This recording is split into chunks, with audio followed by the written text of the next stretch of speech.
Baik, perkenalkan nama saya Ana Widorakolo dengan NIM 33120033 dari jurusan akuntansi kelas A. Sekarang saya akan mempresentasikan hasil kerja saya.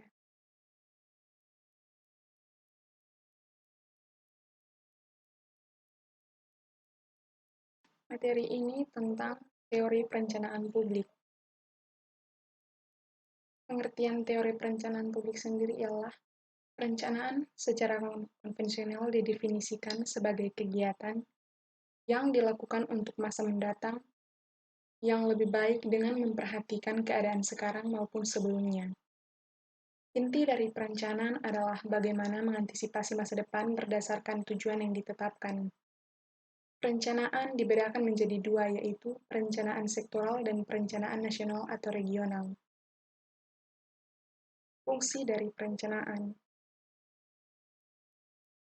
Fungsi perencanaan adalah kegiatan menetapkan tujuan organisasi dan diikuti dengan pembuatan berbagai rencana untuk mencapai tujuan yang telah ditentukan tersebut. Sistem perencanaan publik.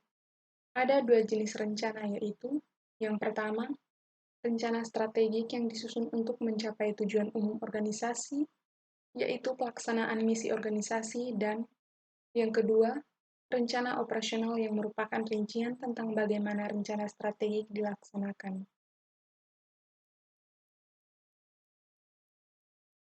Yang berikut, sistem perencanaan mencakup 5 pendekatan dalam seluruh rangkaian perencanaan, yaitu yang pertama, politik, yang kedua, teknokratik, yang ketiga, partisipatif, yang keempat, atas bawah atau top down, yang kelima, bawah atas atau bottom up.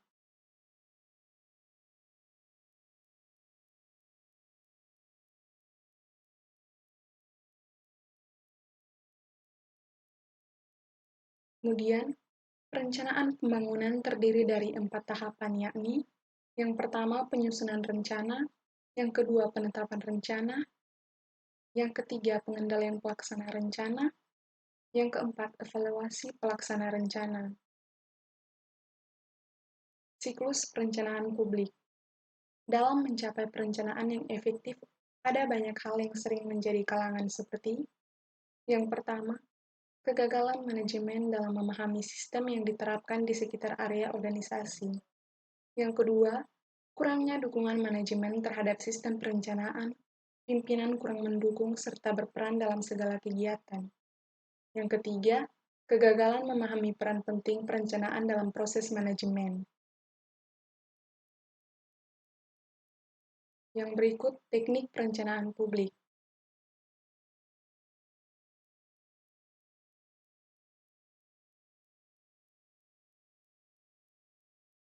Yang pertama, perencanaan komprehensif atau comprehensive plans. Perencanaan komprehensif dalam lingkup geografis biasanya berupa wilayah organisasi secara keseluruhan, skala waktunya biasanya jangka panjang, dan unsurnya tertuju pada demografi, pembangunan ekonomi, transportasi, penggunaan lahan, fasilitas masyarakat, kegunaan publik, karakteristik atau keterbatasan lingkupan, dan peluang rekreasi.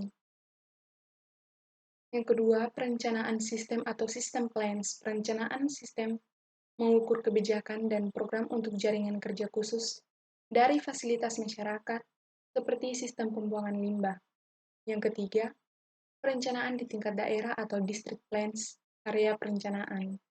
Perencanaan daerah biasanya sesuai dengan subjek dalam perencanaan komprehensif. Yang keempat, perencanaan subsistem atau subsystem plans. Perencanaan subsistem adalah perencanaan yang secara teknis lebih detail untuk subsistem dari fasilitas komunitas secara luas. Yang kelima, perencanaan tempat atau site plans. Perencanaan tempat adalah perencanaan untuk menentukan tempat atau komponen khusus dari fasilitas komunitas secara luas seperti perawatan tumbuhan atau perpustakaan. Yang berikut, survei. Ada 3 jenis survei yang biasanya digunakan. Yang pertama, survei melalui pos atau mailed surveys. Survei ini murah, tidak memerlukan pelatihan atau perekrutan pewawancara, mengizinkan subjek merespon dengan sesuka hatinya, dan menyediakan subjek waktu untuk menjawab secara rinci setiap pertanyaan yang mungkin memerlukan ketelitian. Yang kedua, survei melalui telepon atau telepon survei. Survei melalui telepon dapat dilakukan dengan cepat, lebih murah ketimbang survei kepada perorangan, dan menghindari bias yang disebabkan oleh penerimaan responden. Yang ketiga, survei per orang atau in-person surveys. Survei ini akan berjalan baik dengan kuesioner yang panjang atau banyak, mampu mendapatkan populasi yang sangat sulit dijangkau, dan merekam respon responden secara visual. Yang berikut, visioneering. Visioneering adalah teknik partisipasi publik yang digunakan untuk membangun cita-cita dan tujuan organisasi yang sering didasari pada tema dan literatur visioneering. Yang berikut, brainstorming. Teknik brainstorming klasik dapat digunakan untuk memformulasikan maksud dan tujuan, mengidentifikasi isu, mengembangkan strategi, memilih alternatif, dan menyelesaikan konflik.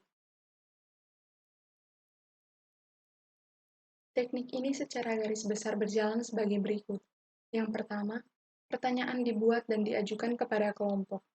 Yang kedua, masing-masing anggota kelompok menuliskan jawaban atas pertanyaan yang diajukan.